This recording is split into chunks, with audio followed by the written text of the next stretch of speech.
Hey guys, what's up? So in this video we will have a look at constants in Ruby. So how do we write constants, and how do we initialize them, and how do we access them in Ruby. So we will have a look at all those things.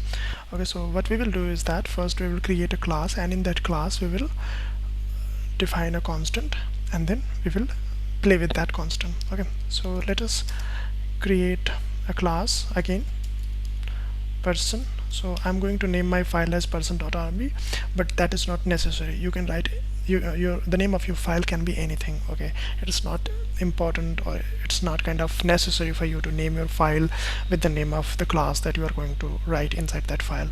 Okay, so inside that file, and now I'm going to define a class small c, and name of the classes always begin with a capital letter.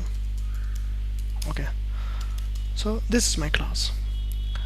So now I'm going to define a constant inside this class. So there is a convention that is followed in Ruby, and that is your constant should all be capital letters.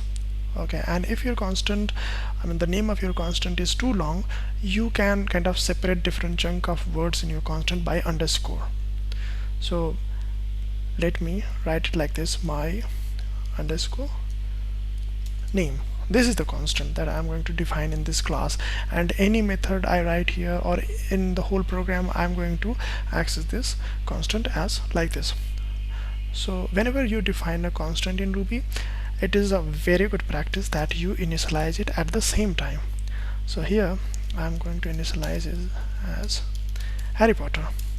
So this is the value of constant, and the moment we define our constant, at the same time we initialize that, which is a very good practice in Ruby.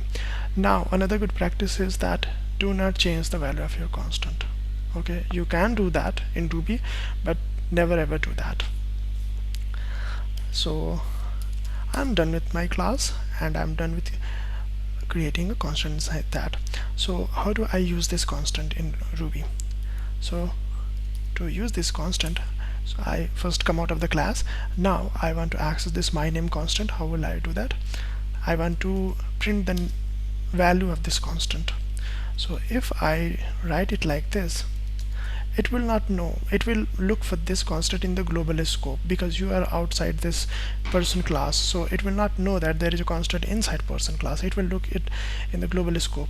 So we will have to tell it that first go inside this class, and then there look for this constant.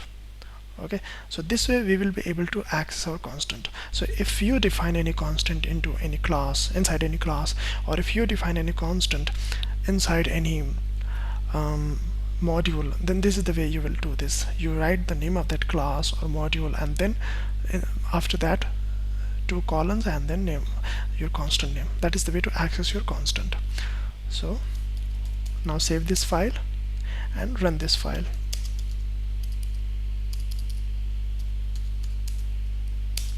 So you can see that I'm able to print the value of the constant.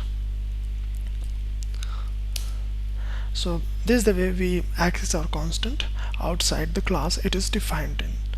Now if you have to access that constant inside the class itself in which it has been defined, then you need not mention that this constant is inside this class. You can just simply write the name of that constant.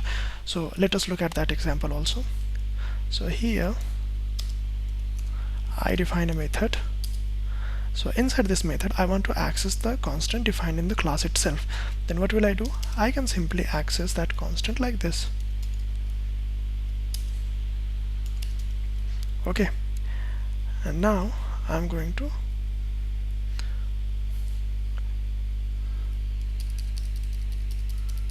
call this method. How will I call this method? Since there is no self dot something, so this is an instance method. So this method can be called on the instance of this class only. You cannot call this method directly on the class itself. First you will have to create an instance of that class, and then you can call this method on that instance.